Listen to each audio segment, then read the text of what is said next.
Hello people, my name's Josh. I was a head of computer science in UK-based schools. I was also an examiner where I examined for multiple exam boards for computer science, making sure that people got their correct marks. And what I've been doing is I've been putting together a series of lessons to help you program, because this is what I see a lot of my tutoring students getting wrong and really struggling with. Today's lesson is all going to be to do with for loops. So I'm going to just get right into it because I know how busy you are and, revising for exams. If you're just learning how to program, just follow along with me, try and code it on your screen. So the thing that we're going to be looking at today is for loops. For loops are count controlled loops, and how you write them is this. So you do for I in range bracket, and then you just put the number of times that you wanted to loop for, so 10. The benefit of these is that it allows you to repeat code however many times as you want. This is really, really important as your programs become more complicated, because then you don't have to keep repeating code, which is inefficient. So if I just wanted to say hello 10 times, and if you don't know any of this, because this is your first lesson that you've seen, maybe go back through the playlist and have a look at some of the earlier videos, because this will maybe make a little bit more sense later on once you've watched the videos. But otherwise, get stuck into it. So yeah, this is what you're going to do. So you're going to go for I in range 10, and this will then loop 10 times. If you put 100 times, it will also loop 100 times in there. And it just saves us a lot of time and having to do various different things. A for loop is a count controlled loop, which will loop however many times that we say. So that's the sort of first thing that we need to be able to do. One of the other things is we need to be able to output the counter variable. So one of the things I can do is I can go for I in range like that, and then I can go print I.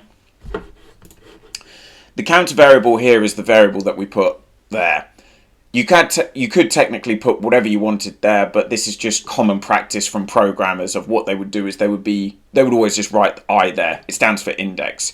And if you have a look, you can see it starts off at 0, because computers always start from 0 and they work their way up to 99. So technically it has looped 100 times, but it's just gone from 0 to 99. If you wanted it to count from 1 to 100, what we're going to do is we're going to put 1, comma, then we're going to put 101.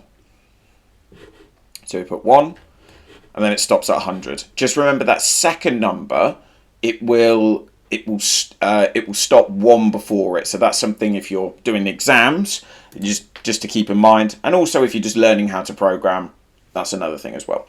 So you can also make it go up in different units. So if you wanted to go up in 2s, 3s, 4s, 5s, however much, you just put comma, and then the third number is how much you want it to go up in by. So as you can see, it's just going to give me all of the odd numbers there. If I put 5, it'll go 1, 6, and then as you can see, it go up like that. So that's another way that you can get it to go up in different units of measurement. The other thing that you might want to do is be able to make it count backwards. So I'm going to start at 100, and then what I'm going to do is I'm going to put 0, and then I just need to tell it to go down in -1s. And as you can see, it will stop again, sort of 1 before we want it to. So just remember that second value there, it will always stop 1 before it. So it starts at 100, and it's going to go all the way down to 1 there. Okay, so those are those different units there. Tying this into the string handling of what we did, I'm just going to show you this thing, because I actually think this is quite an interesting program as well.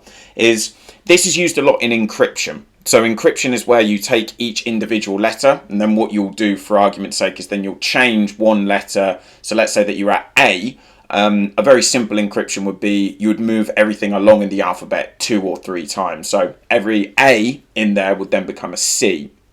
In a very basic form, we need a way of being able to get each letter, each char, out of the string. So to show you how to do that, we do for. So if I create a variable actually called name, so if I put input, and then I say please enter your name,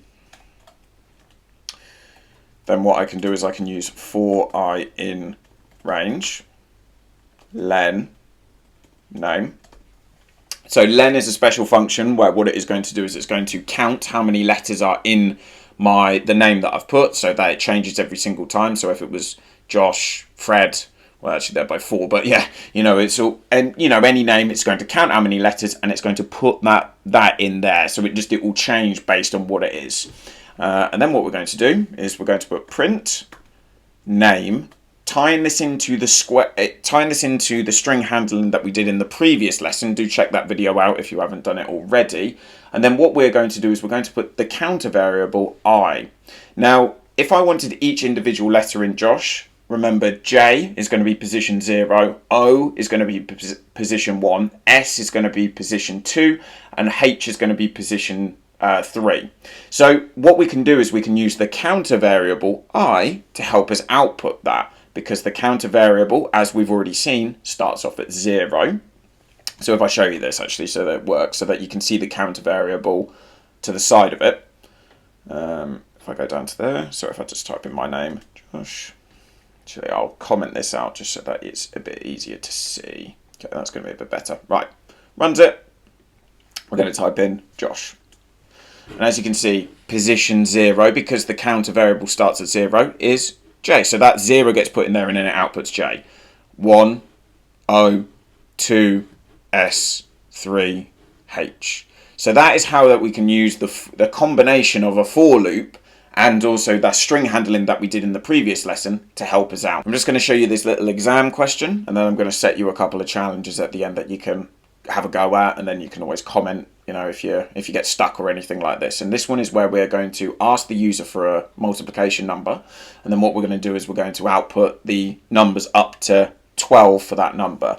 So let's say that I did num equals int input is enter number. Then what we're going to do is we're going to do for I in range. Now I want this to go from 1 to 12, so I'm going to put 1, comma 13, because remember it stops 1 before we get where it gets to, so that's going to go from 1 to 13. And then if I just print out I mean this won't work, but if I put in 8, you can see that it goes 1, 2, 3, 4, 5, 6, 7, all the way up to 12, and then I can just use that to help me out. And I could just times that by num here. Then if I type in 5, you can see that it's going to put the answers, which is 5, 10, 15, 20. And then, well, I'll set you this as a little challenge. Maybe see if you can get it to output it in a nice way where it's going to say like 1 times 5 equals 5, 2 times 5 equals 10, and so on and so forth. Well, your first challenge is to just see if you can output the multiplication program in a bit more of a neater, nicer way. And then what I've put here is the two problems. So I've got countdown timer and sum of numbers. So I'll just put that up just in case they can't see that very well. And then, you know, just message me if you get really, really stuck. But again, check out the other videos, you know, message me if there's any other topics you want me to cover. All the best, people. Thank you for listening.